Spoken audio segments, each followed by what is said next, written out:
you have to kind of figure out, well, what can I do that's going to separate me from the other people I'm competing against?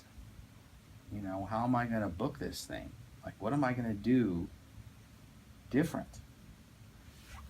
One of the things that you also have to think about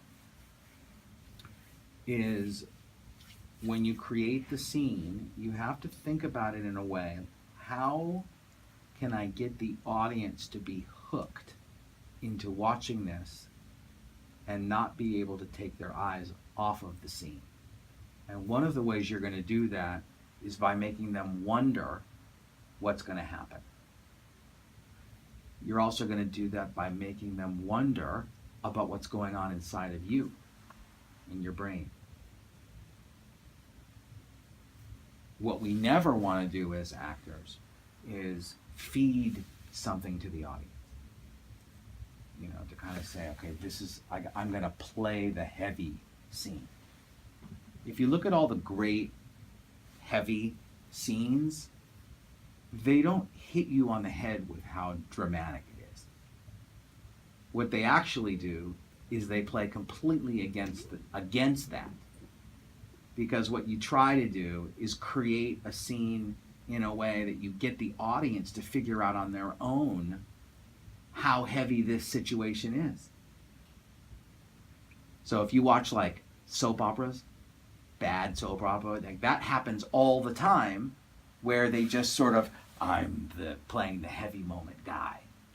You know, I'm gonna kill you. I'll see you at 4. Some stupid line, right?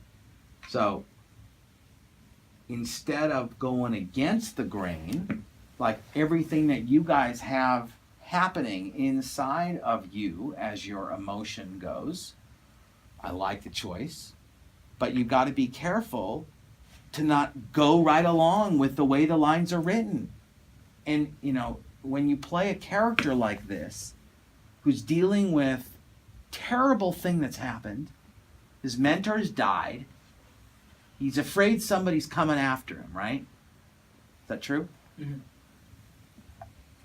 Everybody's going to do it that way. Whenever you're playing a heavy scene, you have to find the charm. And there was no charm in either of you. It was very on the nose. Which is fine if you're competing with where it's not a very competitive market to book work. But this is what Don was talking about, about find out what everybody else is doing and do something else. Instead of, I'm going to do that thing.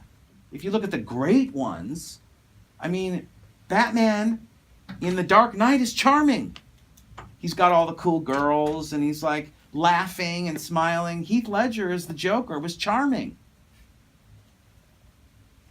You have to find the charm. And remember too, I know what you're going through because I've been there, where I saw a movie or I saw a TV show and I duplicated what I saw, not even intentionally. It's just in me. And you have to do your own version. And remember this. Number one, just because they did it one way in the movie doesn't mean it's the best way. Number two, casting could be completely different. They may be doing it a certain way based on what they look like and their personality, which may not work for you. So never use that as an example of how to play it. So think a little bit about not what you saw in the film, how they did it. You need to think a little bit more about who is he? Who is the guy you're playing? What's going on with him? Where's the terror? Where's the fear? And how do people deal with fear and charm? Yeah, a lot of people can play it in a way that it's fear and charm and terror, that they just are like the brooding guy. But why don't you smile? Let me figure out how freaked out you are rather than you feeding it to me. You think I'm stupid? Like I can't figure out that you're scared? That's the fun of watching a movie, is that I get to imagine and figure out what's going on. I get to get in your head and think a little bit about what's going to happen. But if you just feed it to me, it makes us feel like you think we're dumb.